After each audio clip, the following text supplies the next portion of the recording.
Welcome back to the channel, lads and ladies, and welcome to live gameplay. Almost. I was listening to the internet historian, the engoodening of No Man's Sky in the background, and I happened to come up with something that I really wanted to share with you all. So this is sort of an interesting situation for me. Let's see. I try not to play War Thunder more than I need to during the event because then the burnout gets real. But I have just completely been enamored with the Sushi-Wulf lately, and I was playing around with my Japanese lineups, and I remembered that I have the Sushi-Wulf.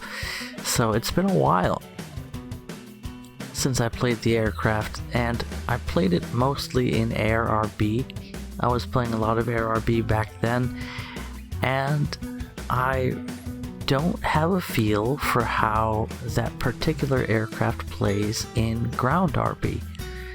At 4.7, it sits at a slightly lower BR than the American Sushi-Wulf, and the only real difference I can see between the Sushi-Wulf and the Freedom-Wulf is that the American Sushi-Wulf has better 20 mils in the wings, and the ones that are in the wing roots are the same. So you end up having a little bit better sustained firepower with the American version, as you're not relying on those 60 round drum magazines, but instead I think it's 125 in a belt for each of the outer wing mounted 20 mils.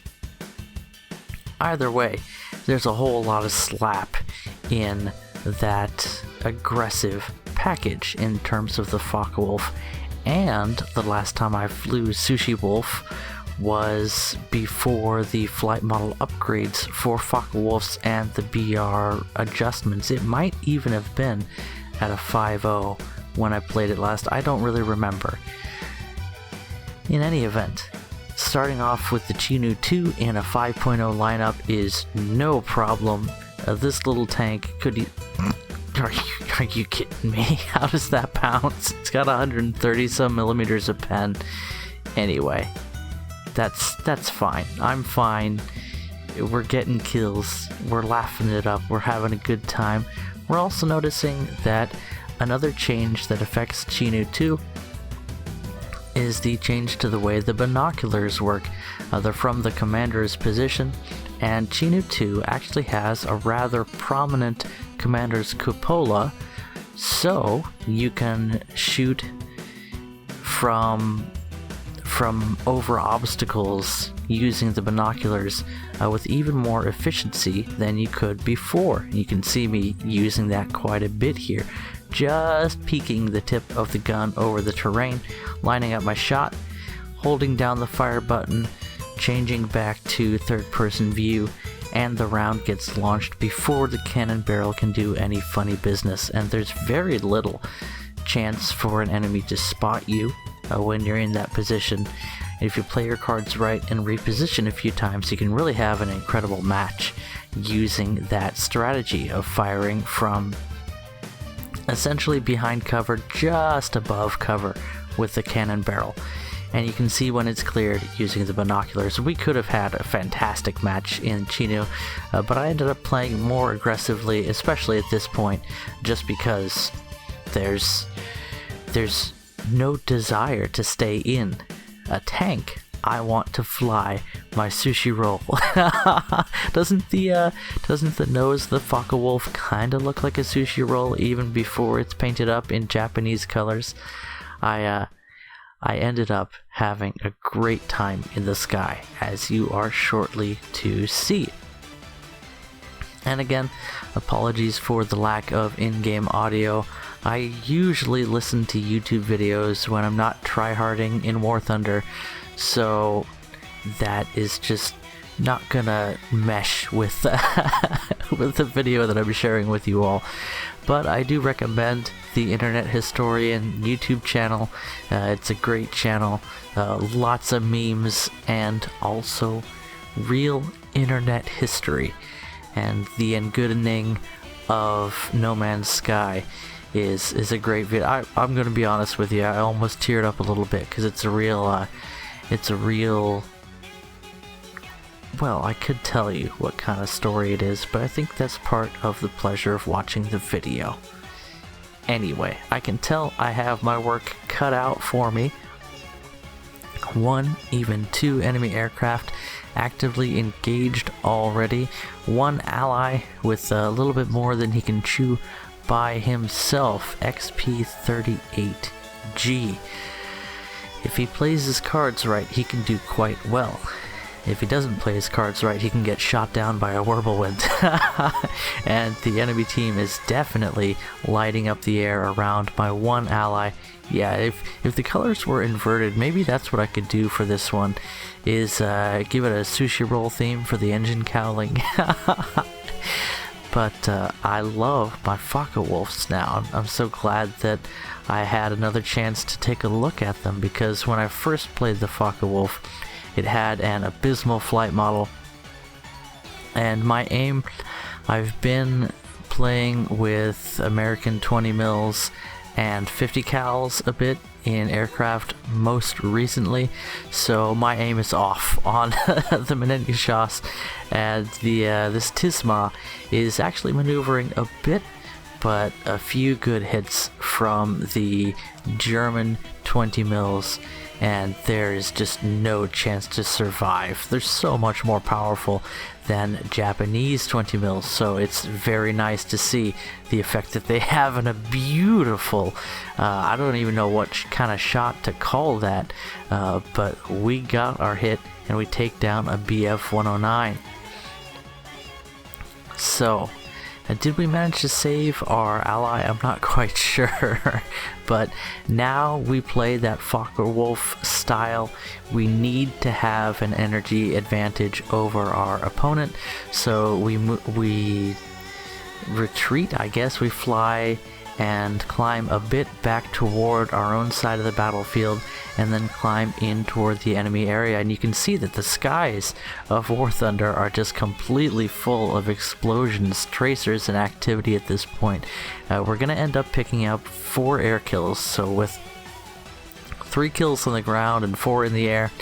And if I'd played a little better, or if the match had lasted a little bit longer, I could have done even better. And this kill's a little bit cheeky, but I saw I was hitting at that range and it just got me all excited, so I put in a few more shots, and yeah, that probably wasn't necessary. But sometimes I just get so excited about getting my rounds on target that I forget that I'm probably stealing somebody's kill there. So apologies, that was bad behavior in hindsight. In any event, I am just in a perfect position here. This is not a good look at the Focke-Wulf in general. This is just a match where everything went right for me. Nobody was ever really focusing on me, and I was able to just pick low-hanging fruit. But that's really where a Focke-Wulf shines. It has the cannon power, it has the energy retention, that if you play this aircraft right, it's a fantastic support for allies who are being actively engaged. So that kind of strategy of staying reasonably close to your allies and picking the low-hanging fruit, picking those people that pitch up to go after your allies, zooming down and taking out people who are actively turning or closing with your allies, like you saw me do with that BF-109.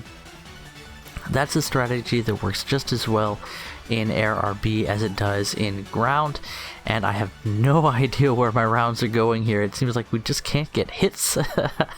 But you know what? I'll figure out the aim eventually, and the garbage rudder control of the Focke-Wulf just seems to be a bit better now, and that makes a huge difference. Critical hits, and this guy is eventually going to go down, I'm sure of it. He's missing half a wing, he's got nowhere to go, so I'm not being super aggressive at trying to take him down here. I think I end up spending the rest of my cannon ammunition trying to go for his engine, and we end up not getting it. Staying on his tail is pointless now, because we stole a kill and we got a kill secured away from us. And I guess my philosophy has always been, if you can't kill the guy, then it's not my fault that I can't.